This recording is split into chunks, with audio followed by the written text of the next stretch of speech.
The question of who created the universe is as relevant today as it was in ancient times.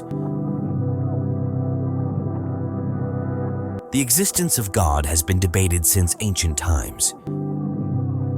Atheists believe that the universe is self-sufficient, while theists believe that it is a divine creation. Many people accept the things written in religious texts unquestioningly and follow those beliefs with unwavering determination. Centuries of evidence show that human belief in spirituality has existed since the beginning of our presence on earth. However, the question arises, does the worship of God extend to other worlds in our universe? The answer can be found only here on Earth. Those creatures who mourn the death of their loved ones, and those robots who have learned to feel spirituality, or that equation which is so powerful that one day perhaps the word God will end. Does the concept of God exist only on Earth, where religion flourishes, or is the concept of God an alien concept?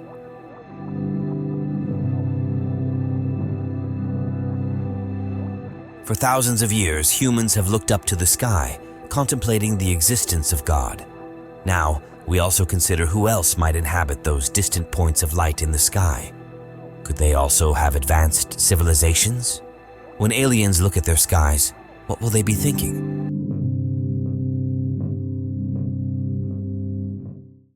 Perhaps they too worship powers greater than themselves. Is the concept of God really universal in this vast universe? Do aliens also engage in the worship of a higher power? Did God create this universe? After all, who controls this vast universe? In today's episode, we will delve deeper into these questions. In this episode of Cosmic Discovery, we will unveil the mysteries behind all these questions. Many religious texts insist that a divine mind created everything around us with a specific purpose. All the things we see are there for a reason. However, who set this purpose? And is there really an invisible force controlling the universe? This question has repeatedly become a cause of trouble for scientists. Stephen Hawking, one of the most famous and widely read scientists globally, was a renowned theoretical physicist. Famous physicist Stephen Hawking did not believe in God. He made it clear that the world was not created by God, nor is there any power controlling it, and it does not determine the fate of humanity. However, Hawking faced opposition from religious institutions for these statements. After all, why did Stephen Hawking make these claims? He discussed the discovery of a new planet, raising questions about the specific configuration of our solar system and the existence of God. In 1992, the search for a planet was conducted that seemed to be orbiting a different sun instead of our own. Using this as an example, Hawking remarked, "This discovery suggests that the celestial coincidences in our solar system, the proper distance between a sun, Earth, and the sun's orbit, are not sufficient evidence to believe that Earth was meticulously crafted for the happiness of humans." Hawking states, "Gravity is the rule that allows the universe to restart from zero and will continue to do so. These sudden cosmic events are responsible for our existence. In this scenario, there is no need for God to govern the universe." Hawking faced opposition from Christian religious leaders for this statement. When he wrote his final book, he explicitly stated that God is nowhere. No one created the world, and no one dictates our fate. Stephen Hawking, the atheist astrophysicist, addressed several crucial questions in his book, including the creation of the universe, extraterrestrial intelligence, space colonization, and artificial intelligence. In his book, he wrote, "For centuries, it has been believed that people like me, with disabilities, are cursed by God. But I believe that I will disappoint some people, but I prefer to think that the explanation for everything can be approached in a different way." The name of Hawking's book is The Grand Design. Hawking wrote, "My prediction is that as we approach the end of this century, we will learn to understand the mind of God. It is my belief that there is no God. No one created the universe, and no one governs our fate. He further writes, "This makes me aware that there is neither heaven nor an afterlife. I believe that life after death is wishful thinking on your part. There is no reliable evidence for it." After Hawking's death, his estate decided to publish the book by completing the project.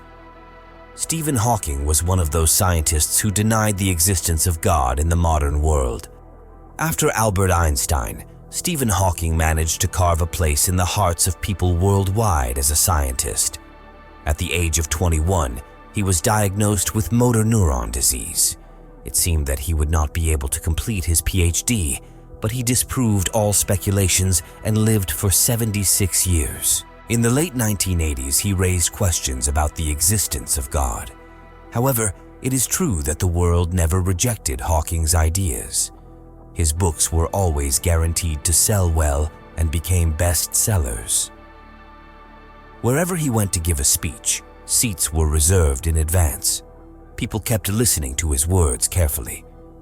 Hawking always doubted his success, although he always felt that what he achieved was not because of his abilities, but because of his disability. He constantly stressed that people should remember him for his work. However, Hawking was undoubtedly an important physicist who challenged many of our assumptions about space and proposed new theories based on science. What did Hawking say on aliens? Stephen Hawking had issued a strong warning to the world regarding the existence of aliens in the universe. In his lecture, Life in the Universe, Hawking shared his views on the possibility of future encounters between humans and aliens. The eminent physicist in the field of physics stated, "If the time is right for life to emerge on Earth, then there should be many stars in the universe where life exists. Some of these star systems may have formed 5 billion years before the Earth. In this case, why aren't there signs of mechanical and biological life floating in the galaxies? Why hasn't anyone from outer space come to Earth? And why hasn't it been conquered? I don't believe that there are aliens in UFOs. I think an alien arrival on Earth would be open and perhaps not good for us." The SETI project, which aimed to search for life in the universe, used to scan radio waves to obtain messages from an alien civilization. I believe this project should have been further advanced, but due to a lack of funds, it was discontinued. However, when responding to any such messages, we should remain cautious. We should wait a bit more until we are more advanced. Our encounter with any modern civilization in our current state would be like the meeting between America's original inhabitants, the Native Americans, and Columbus. I don't think the Native Americans benefited from their encounter with Columbus. Stephen Hawking made a startling announcement about the future of humanity on Earth. He said, "I believe that humans should leave Earth to survive and adopt another planet. And in the next 100 years, humans should be prepared to leave Earth to save their existence." But as far as Stephen Hawking did not deny the existence of aliens, and he warned of the danger of aliens to Earth in the future. After that, the question arises again, whether if there are aliens, do they also worship a more powerful entity than themselves? Do aliens also believe in God? It seems right to us because some beings on Earth show emotions similar to humans. Scientists have been researching these mysterious questions for quite some time, and this research can provide answers to these questions. Joshua Plotnick is a comparative psychologist in northern Thailand. He has come to estimate the mind of a non-human being in this remote jungle where a research center has been established. By researching 26 elephants living here, Joshua's research group, Think Elephants International, is discovering many new things about the psychology of elephants. He believes that among the beings in the animal kingdom, there is no one smarter than elephants. He mentioned that we know as much about the intelligence of elephants as we know about the behavior and development of intelligence. Joshua wants to find out if there is any similarity between our intelligence and that of elephants. Joshua conducted experiments on the self-awareness of elephants, finding that elephants also place significant importance on self-awareness. They perceive themselves differently from other elephants, according to Joshua, and this ability is referred to as the theory of mind, a term psychologists use to explain seeing the world from others' perspectives. But the biggest question is whether animals also express grief over the death of their companions, like humans. Emotional understanding has been observed in animals beyond humans. Many animals not only comprehend death, but also understand the meaning of their companion's demise, mourn their loss, exhibit changes in behavior, and are even seen crying. Being intelligent beings, it is believed that humans have a greater understanding of emotions. However, is there something similar in some animals, or to some extent? Do they also feel sorrow and shed tears over the death of their companions? It has been observed that humans are not the only species that experience grief over the death of loved ones and shed tears. Many animals demonstrate an understanding of death and the associated grief. Typically, grieving animals exhibit behavior that is different from their usual patterns, much like humans. They withdraw from social interactions, show changes in eating, sleeping, and travel habits. Nevertheless, there are many animals that not only express profound sadness over the death of their companions, but can also be seen shedding tears. Elephants are considered emotionally intelligent beings. Those living in a group have been observed mourning the death of a companion, shedding tears from their eyes. In some instances, elephants have been seen expressing grief even after the carcass has decomposed. Changes in their behavior have also been noted after the death of a fellow elephant. Monkeys, too, are counted among animals with heightened emotional sensitivity. They exhibit emotional responses and display social behaviors. When a companion dies, some monkeys have been observed sitting beside the deceased and shedding tears. Their lively nature is significantly affected upon the death of a community member.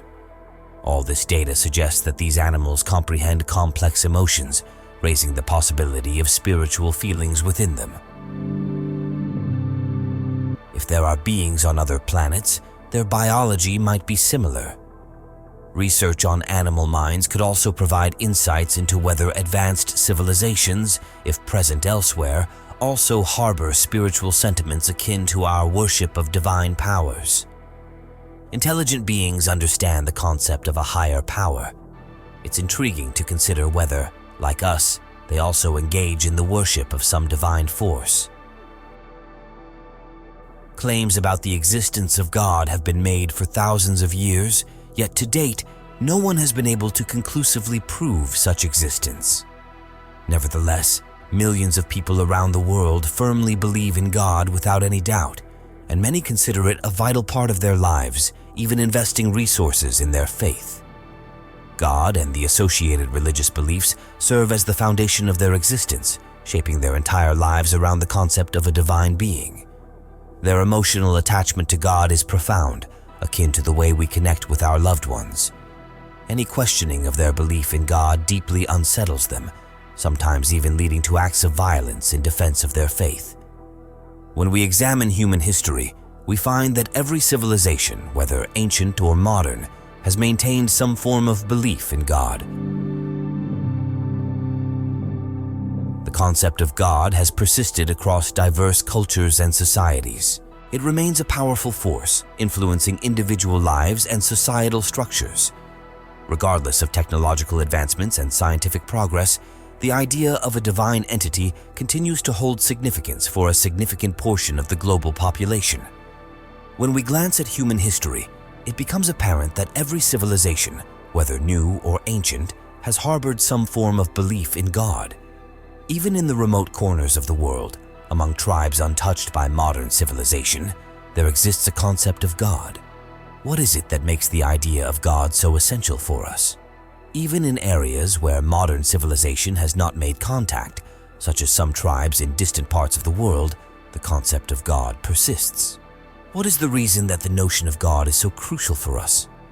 While in the 21st century, scientists have unveiled many mysteries, demystifying aspects that were once attributed to God, a significant population still refuses to let go of the concept of God.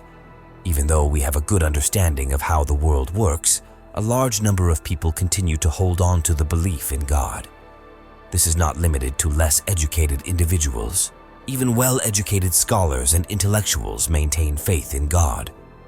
Despite the progress in scientific knowledge, Many examples exist of individuals with education and intelligence who still have faith in God. So, what is the reason that the concept of God remains so attractive to humans? Why are we so susceptible to it? Is it more difficult to not believe in God than to have faith in Him?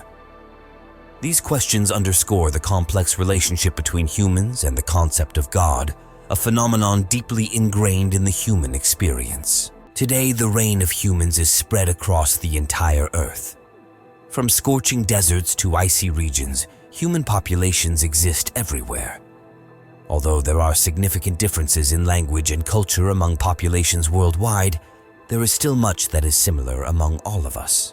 We share similar desires, aspirations, and experiences that bring us joy and sorrow. The reason behind this similarity is our genetic makeup. From a scientific perspective, we are all living creatures just like any other form of life, created not by a god but by genes. Genes determine the features and behavior of any living creature. We, as humans, are attracted to mystical figures resembling gods, and even behind that attraction, there might be the role of genes. Here, a question arises within our minds. If we assume that it is indeed genes that make us humans the way we are, then why are our genes structured in this particular way? What is the reason behind their existence? The theory of evolution tells us that every living being on Earth has passed through a long period of evolution to reach its current position today. The appearance and behavior of a species today are a result of adaptations that aided the survival of its ancestors. Even though in today's modern era, we may not necessarily need these adaptations for survival, they still influence and control our behavior. Have you ever wondered why fast food is so attractive to us? The craving for fast food is present in all of us. These foods rich in fat and sugar have a strong allure. Despite knowing that fast food is not good for our health, we find it challenging to resist. Companies in the fast food business understand our behavior very well, and through this understanding, they achieve great success. Even behind our craving for fast food, there is an evolutionary adaptation at play. In reality, obtaining food rich in fat and sugar wasn't as easy thousands of years ago when our ancestors lived nomadic lives in the jungles. During that time, such food determined the distance between life and death for them. Fat and sugar served as an energy source for our bodies. Hence, finding these nutrients was crucial during times when the availability and frequency of food were uncertain. In such circumstances, consuming these nutrients in larger quantities became a survival strategy, as it was unclear when and how much food would be available next. Evolution, therefore, developed a craving for fat and sugar in our ancestors. This craving drove them to continuously seek out and consume such foods in larger quantities when they became available. Today, we are surrounded by easily accessible food, and there is no real need to consume these nutrients in excess. However, the evolutionary craving still influences us, making it difficult to resist. Even though we know it's not necessary for our well-being, we find ourselves indulging in these cravings. Evolution has wired our brains in a way that, just as the craving for fat and sugar persists, there might be some form of adaptation behind the attraction we feel toward mystical figures like gods. This could be understood better through an example from the animal kingdom. Consider animals that live in groups. They don't necessarily learn to stay in a group, but rather the inclination is inherently present in their brains. Humans, being social beings, also lived within groups in the past, and the strength of these social groups helped in their survival. Therefore, evolution preserved adaptations across generations that could assist us in forming better social groups. Certain qualities are necessary for living in a group, such as mutual affection, a sense of cooperation, trust, teamwork, communication skills, and much more. Approximately 50,000 years ago, 4 human species existed on Earth, but over time, only Homo sapiens survived. Anthropologists suggest that the struggles our ancestors faced might have contributed to the extinction of other human species, leaving Homo sapiens as the victors. This implies that there was something unique about Homo sapiens that made them successful in these struggles. Evolution, in its process, has preserved traits and adaptations in Homo sapiens that favor group living and cooperation, as it played a crucial role in their triumph over other human species in the evolutionary journey. The research on the human genome tells us that around 100,000 years ago, only a group of about 1,000 people managed to survive due to environmental changes. If all present-day humans share ancestry with those few thousand people, what was unique about them? What enabled them to survive in such tough conditions and emerge victorious in conflicts with other human species? Anthropologists suggest that our ancestors possessed certain qualities that made them superior to other human species. For instance, their communication skills were excellent, allowing them to share their thoughts more effectively with their peers. Consequently, their teamwork was outstanding, and their imaginative power was remarkable. This imaginative ability aided them in creating better tools. Their imagination also contributed to the development of art and music, fostering a strong sense of connection within their group. Moreover, they had a strong emotional connection with members of their group, which played a crucial role in building a stronger society. These unique qualities within our ancestors, such as advanced communication, teamwork, imagination, and emotional connections, collectively assisted in creating a better society. The sense of group spirit, recognizing and being dedicated to the group, is so strong within us that you can observe it everywhere. Take a few children, randomly divide them into two teams, and engage them in a task or game where they have to compete against each other. You will see that each child works with a sense of dedication for their team, even if their sibling is in the opposing team. We take pride in our country, religion, and caste, and behind this, the same sentiment is at play. If you go somewhere and meet someone from your city, you start feeling a sense of familiarity, even if they are a stranger. Emotional attachment to our people operates at a different level. We have a deep connection with them.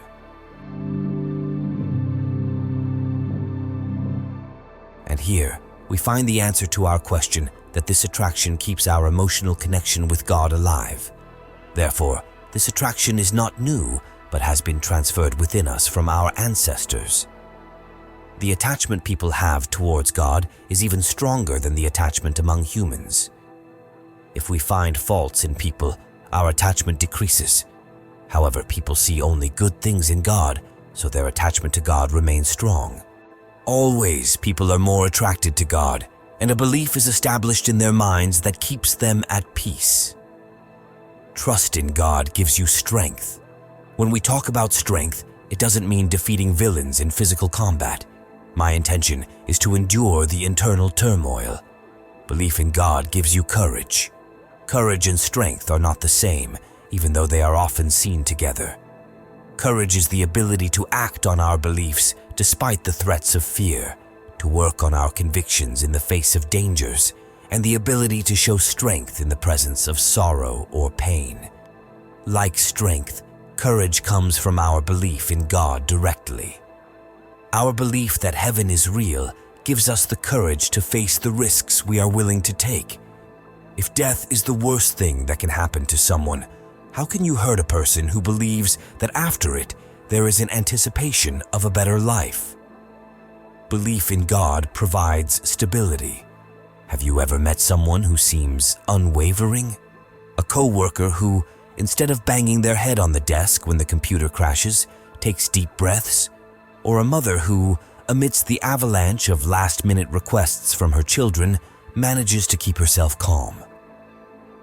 We all aspire to navigate through the entire day without feeling disappointed or getting angry, though sometimes we all know how that feels. Belief in God allows us to experience stability amid uncertainty. When life spirals out of control, finding solace in the knowledge that God is in control brings us peace. But do aliens also believe in God? Is the concept of God spread throughout the universe? This is a question that repeatedly perplexes scientists. First and foremost, it comes down to whether scientists believe in God. Providing an answer to this is not difficult, and I'll offer some reasoning along with it. However, some great minds will have comments on this as well. Generally, scientists tend to believe that God does not exist. The eminent scientist Stephen, in his last book, wrote that I have conducted extensive research throughout my life. I have devoted my entire life to it, and in the end, I want to say that I have found no evidence of God's existence. So, scientists generally believe that God does not exist because science relies on evidence. Science is an organized knowledge. In science, possibilities, hypotheses, imaginations, experiments, analysis, synthesis, conclusions, rules, and principles, everything is integrated. Therefore, from this perspective, creation, God, the known, the unknown, everything is not fundamentally different from the study of science. However, the study process is different. Science does not deny the possibility of a supernatural power. Still, it is not fully accepted until proven through experimentation. Hence, science does not make any definitive statements about the existence or non-existence of God. Now, everyone can draw their own conclusions. However, if we look at it from another perspective, the meaning of God changes. So, on the other hand, science also considers the possibility that those beings who were gods might have been humans like us at some point. They might have utilized 100% of their brain capacity. You must have seen or heard that our gods, especially Vishnu and Shiva, are often depicted deep in meditation.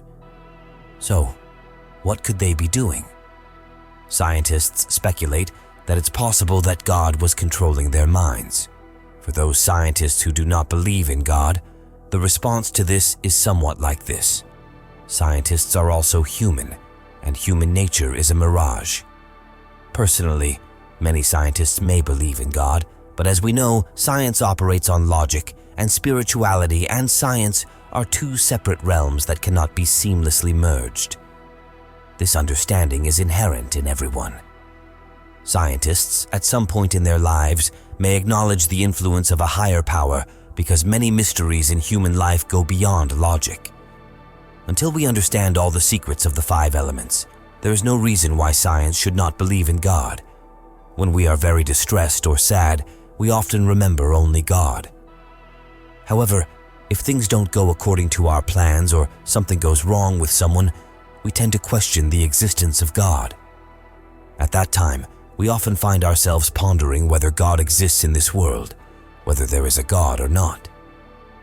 Numerous questions about the existence of God arise in our minds.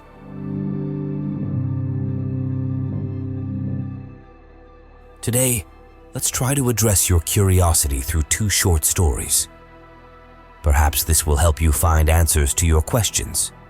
First, let me tell you about the first story. There was a great scientist named Maxwell who formulated many laws in mathematics and physics. He proposed the theory of electromagnetic fields in 1875, which paved the way for the invention of radio and television. Maxwell's equations are considered significant contributions to the field of physics. Maxwell had great faith in God, while he had an assistant who did not believe in the existence of God at all. Maxwell's assistant believed that the existence of the universe resulted from a massive explosion known as the Big Bang. To instill confidence in the existence of God, Maxwell created a model of the solar system and placed it in a room. When his assistant saw the model, he was astonished and asked who had made it. Maxwell replied that no one had made the model. The assistant then questioned how that could be possible and insisted that someone must have created the beautiful model. Maxwell humorously replied that he was sitting in another room when an explosion occurred, and when he entered the room, he found the model. His assistant, laughing, said, "Don't joke with me. How can such a beautiful model be created by an explosion?" Maxwell, still smiling, said, "If this model cannot be created by an explosion, then how can such a beautiful world, solar system, and universe be created by a Big Bang?" Just as physical sciences, chemistry, mathematics, etc., have their laws created by scientists, similarly, the laws governing the universe and cosmos are also created by some supernatural power, which we call God. Another story that could provide evidence of the existence of God through science, though some may dismiss it as a coincidence. On November 15, 1884, in England, a man named John Lee was to be hanged for the murder of a woman. John Lee continuously shouted in court that he was innocent and had not committed any murder. However, the court did not listen to his plea, and John Lee's hanging was scheduled for February 23, 1885. John Lee kept yelling that if God existed, he would deliver justice. Before John Lee was hanged, a thorough examination of the rope, lever, scaffold, etc. was conducted, and everything was found to be in order. A cloth was placed over John's mouth, and when the lever was pulled, the lever got stuck. Despite multiple attempts, the lever wouldn't release. Now, John's hanging was postponed for a day, and a dummy was hung in his place. The examination was repeated, and everything worked perfectly. On the second day, when John was brought back and the lever was pulled, this time the trapdoor beneath his feet wouldn't open, and despite numerous efforts, it remained closed. John's hanging was postponed again for the next day. John was joyously shouting that God had heard him, and no noose could harm him. Once again, a thorough examination of all the instruments was conducted. A dummy was hung in place, and everything worked fine. The next day, John was brought again, and as the lever was pulled, the trapdoor beneath his feet wouldn't open again. Seeing this, John started shouting happily, claiming that one cannot go against God's will, and he is innocent. Witnessing this, the executioner began to cry and refused to hang John. All the staff present there were astonished at how he escaped again. The hanging was postponed once more. When the news reached the judge, he released John, stating that he had endured the pain of death 3 times, and now he should be set free. John said in court that he was innocent, and God knew it, which is why he survived every time. John also mentioned that whenever his face was covered with a black cloth, he would see a divine light. After this incident, John devoted his entire life to philanthropy and passed away at the age of 80. The noose that was supposed to hang John is preserved in the British Museum. This incident illustrates that God exists and knows what is right and wrong. The universe is within us. Human beings are made up of hundreds of billions of atoms and subatomic particles. The DNA contains tiny bacteria constituting life. The imagination of all these billions of particles can be likened to stars and galaxies, which exist within us. We are the universe. Meditate and focus at the center, and the universe will reveal itself to you. Who created the universe remains unanswered. Even scientists have not been able to explore this. However, if you want to feel the universe, it is within you. Human is a universe capable of generating life. Each part of our body is like a galaxy, such as an eye. The universe is vast. Earth is the offspring of the universe, and we are its descendants. You can say that the entire universe is divine, and if there really are beings on other planets, they might also be worshipping some powerful unseen force for the peace of their lives. This cannot be denied because, without belief, surviving in the world as an atheist for a long time is very difficult, as atheists lack any form of compassion. So it's entirely possible that if there is life somewhere in the universe, they also have a belief in some kind of higher power. There may not be any specific religion, but a belief in a higher power could be present because belief in God brings stability to individuals. Aliens might also think that the universe cannot create itself.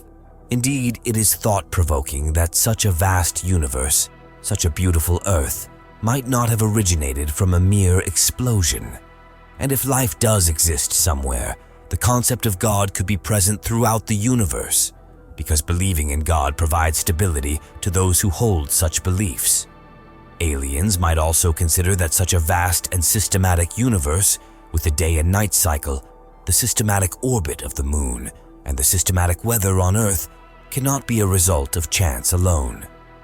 If nature has orchestrated everything, it's possible that a similar environment could exist on another planet.